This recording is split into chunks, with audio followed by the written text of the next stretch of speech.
And here is the Vegan's Almanac for today, the 1st of March. March 1st is National Pig Day. Wild pigs were first domesticated around 9,000 years ago in current-day China and parts of Western Asia. About 3,500 years ago, Romans began breeding pigs. Pork consumption was banned in parts of Asia and the Middle East. However, Europeans refined purpose-driven pig breeds up to the 1500s.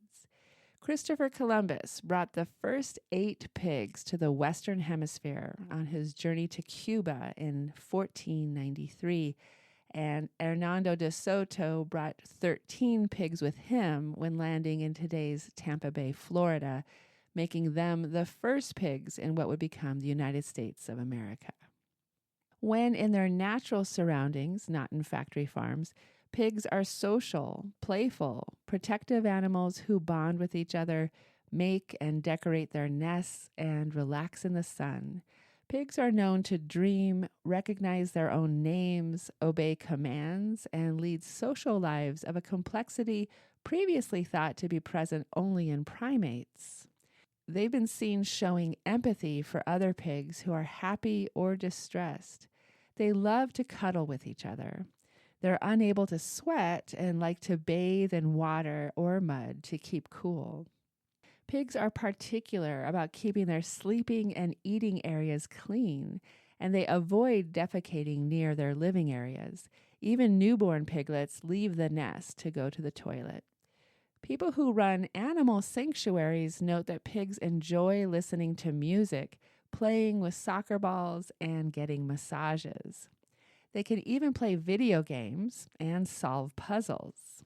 Pigs communicate constantly with one another. More than 20 types of vocalizations have been identified, which they use for different situations, from wooing their mates to expressing hunger. Newborn piglets learn to run toward their mother's voices, and mother pigs sing to their young while nursing. They also have very long memories. Dr. Stanley Curtis, formerly of Penn State University, put a ball, a frisbee, and a dumbbell in front of several pigs and was able to teach them to jump over, sit next to, or fetch any of the objects when asked to, and they could distinguish between the objects 3 years later. Scientists at the University of Illinois have learned that pigs can figure out through trial and error how to turn on the heat in a cold barn and turn it off again when they get too warm. Pigs have been known to save the lives of others.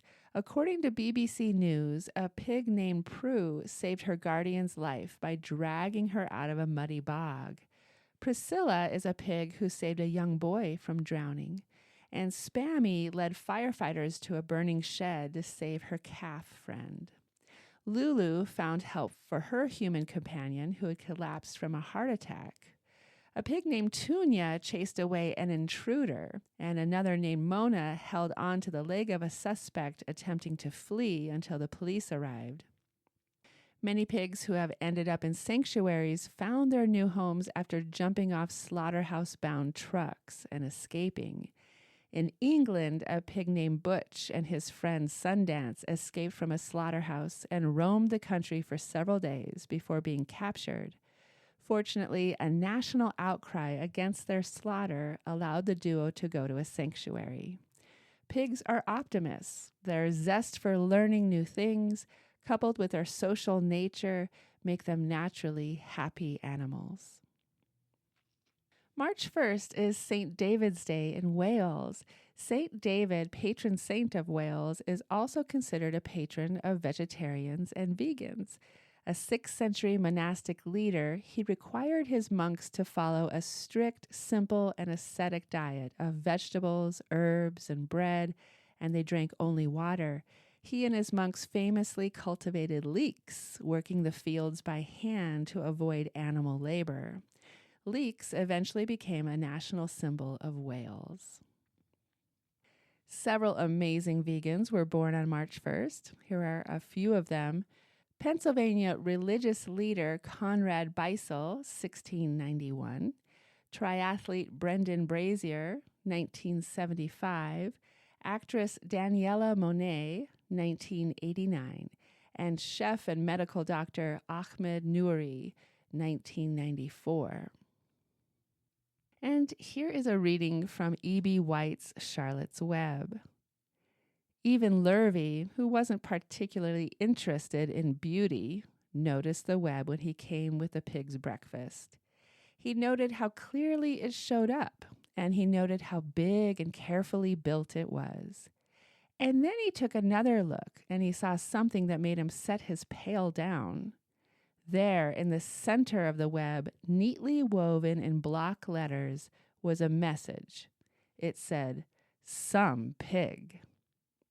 A portion of Charlotte's Web by E.B. White.